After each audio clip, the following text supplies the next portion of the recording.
జనరల్గా ఐపీ పెట్టుకుంటే బ్యాంక్ అకౌంట్లు, ఓటర్ ఐడీస్, పాస్పోర్ట్లు ఇవన్నీ ఇవ్వరంట కదండి, గుంజుకుంటారంట. ఇది ఎంతవరకు నిజం అండి? ఫస్ట్ ఐపీ అనే పదం మీద కానీ ఐపీ ప్రాసెస్ గురించి కానీ జనాలకు ఐడియా లేదు. ఓకే, అందరం మనం కామన్ భాషలో ఐపీ అంటాం. ఐపీ అంటే ఏంది? Insolvency petition. తెలుగులో చెప్పాలంటే ఏంటంటే దివాలా తీయటం. సో పూర్వకాలంలో ఒక 50 సంవత్సరాల క్రితం ఎవడన్నా దివాలా తీస్తే వాడిని సామాజిక బహిష్కరణ చేస్తుండే. అంటే ఊరోళ్ళంతా వాడు ఐపీ పెట్టిండు, వాడు వేస్ట్ ఫెల్లో, వాడిని ఇంటికి రానియకు, వాడిని మా కమ్యూనిటీలు కలపక అని చెప్పేసి అప్పుడు అన్ని చిన్న చిన్న గ్రామాలు, కుగ్రామాలు, చిన్న చిన్న పట్టణాలు ఉండి పర్సన్ అనేటువంటి ఈజీగా ఐడెంటిఫై అవుతుండే కాబట్టి అప్పుడు వాడు ఐపీ పెట్టడం కూడా అబద్ధాలు చెప్పి ఐపీ పెడుతుండే కాబట్టి, అంటే వాని ఇంటెన్షన్ వేరే ఉండి అప్పుడు ఇంత వ్యవస్థ డెవలప్మెంట్ కాలేదు కాబట్టి ఐపీ పెట్టిన వ్యక్తిని చిన్న చూపు చూసి సామాజిక బహిష్కరణ చేస్తుండే. అంటే సమాజం నుంచి వీళ్ళే వెలివేస్తుండే. వాడు కూడా ఏంటంటే ఆ ఉన్న సమాజంలో తిరుగుతుండే కదా, తిరిగిన వ్యక్తుల దగ్గరనే పైసలు తీసుకొని ఐపీ పెట్టడం ద్వారా వాడు కూడా షేమ్ ఫీల్ అయి పారిపోతుండే. ఎందుకంటే మా తెల్ల మొక్కలు చూడాలని పారిపోతుండే. సో దాని నుంచి పుట్టిందే ఇది.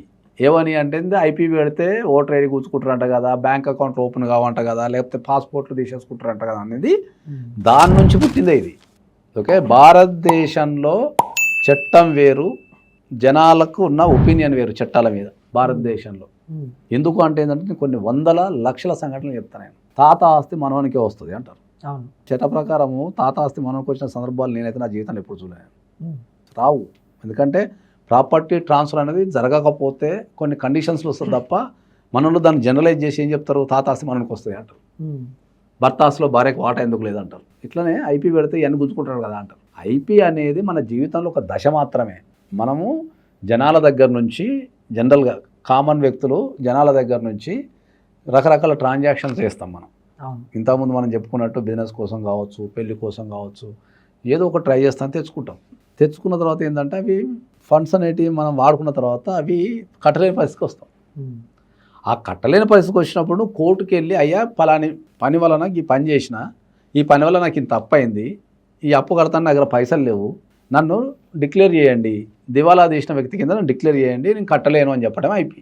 చట్టంలో నీకు బాజాప్తుగా నువ్వు అప్పు చేసిన తర్వాత ఓకే నువ్వు కట్టలేని పరిస్థితి ఉంటే నా దగ్గరికి రా, నేను పరిష్కరిస్తా అని చెప్పేసి చట్టంలోనే ప్రొవిజన్ ఉన్నది. ఓకే, నీ బాధ ఏందో ఏంటా, నువ్వు ఎందుకు అప్పు చేసినావు, అసలు నీకు ఆస్తులు ఉన్నాయా లేవా, నువ్వు ఎక్కడ మిస్టేక్ చేసినావు, నువ్వు నిజంగా కట్టలేని పరిస్థితులు ఉన్నావా, నువ్వు దాన్ని హ్యాండిల్ చేయలేవా, లేకపోతే కట్టగలిగే పరిస్థితి ఉండి నువ్వు దాన్ని హ్యాండిల్ చేయలేకపోతున్నావా, ఇవన్నీ మేము డిస్కషన్ చేస్తాం రండి అని చెప్పడానికి చట్టంలో ఒక ప్రొవిజన్ పెట్టిండ్రు. దాన్నే మనం జనరల్ భాషలో ఐపీ అంటాం. ఐపీ అనేది ఏంది? Negative word in the society. చూడండి, ఐపీ పెట్టిండన్నా వాని మీద నెగిటివ్ వర్డ్. ఓకే, చాలా సందర్భాలలో ఐపీ ఎక్కడ పెడతారు తెలుసా మీకు? వానికి కట్టగలిగే శక్తి ఉంటుంది. ఓకే, వానికి కట్టగలిగే శక్తి ఉంటుంది, రీపేమెంట్ చేయగలిగే శక్తి ఉంటుంది. వాడు తల తాకట్టు పెట్టిన కట్టాలనుకుంటాడు, కానీ వానికి కావాల్సింది ఏంది? టైం. ఆ టైం వీళ్ళు ఇయ్యరు. వాడు 1 లక్ష రూపాయలు ఇవ్వాలనుకో, వానికి 2 నెలలు 3 నెలలు టైం వేస్తే కట్టగలుగుతాడు. వీళ్ళు ఏంది 3 నిమిషాలు కూడా ఇవ్వరు. వీడు వచ్చి ఇంట్లో కూర్చుంటాడు, నువ్వు ఇప్పుడు ఇస్తా పోతా, లేకపోతే ఈయన అనుకుంటా అంటాడు. లేకపోతే మా ఇంట్లో ఎవరో చచ్చిపోయినారు, ఇప్పుడు నువ్వు 1 లక్ష రూపాయలు ఇస్తేనే అక్కడ శవం వేస్తా అంటాడు.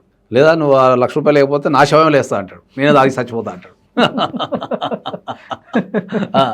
లేకపోతే ఇప్పుడు గుండె ఆపరేషన్ జరుగుతుంది, హాస్పిటల్లో కట్టు అంటారు. వానికి ఆ 3 నిమిషాలనో 3 రోజులనో 1 లక్ష రూపాయలు చేసే శక్తే ఉంటే వాడు అయిపోయింది అనుకుంటాడు. 70% ఆఫ్ ద ఐపీస్ ప్రెజర్ అంటే తీసుకున్న వ్యక్తుల దగ్గర నుంచి ఆ ప్రెజర్ తట్టుకోలేక బెదిరింపులకు భయపడి చంపేస్తాము, నువ్వు కట్టకపోతానో, ఎతకపోదామనో, కొడతామనో, లేకపోతే మేము చచ్చిపోతామనో హై ప్రెజర్ తట్టుకోలేక పెట్టేది ఐపీ. ఐపీని కనుక మనం కరెక్ట్ కూర్చొని వాళ్ళందరితో మాట్లాడి దాన్ని పరిష్కరించగలిగితే చాలా వరకు సమస్యలు పరిష్కారం అవుతాయి. వాడు ఈనాడు నాకు నువ్వు ఏమేం చేసుకుని నాకు సంబంధం లేదా అంటుంటాడు కదా. అరే ఆగురా అయ్యా 2 నెలలు టైం అంటే కూడా 2 నెలలు టైమే అంటాడు. అత్యధికంగా ఐపీలు పెట్టేది హై ఇంట్రెస్ట్ రేట్కి ప్రజలు. ఈ రెండే.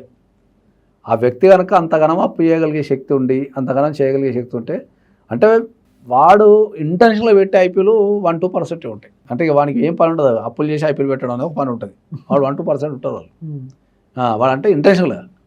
మిగతా ఐపీలన్నీ నీకు యాక్సిడెంటల్గా జరిగే ఐపీలే ఉంటాయి. అంటే వాడు ఏదో చేద్దాం అనుకుంటాడు, వీడేం చేయలేడు.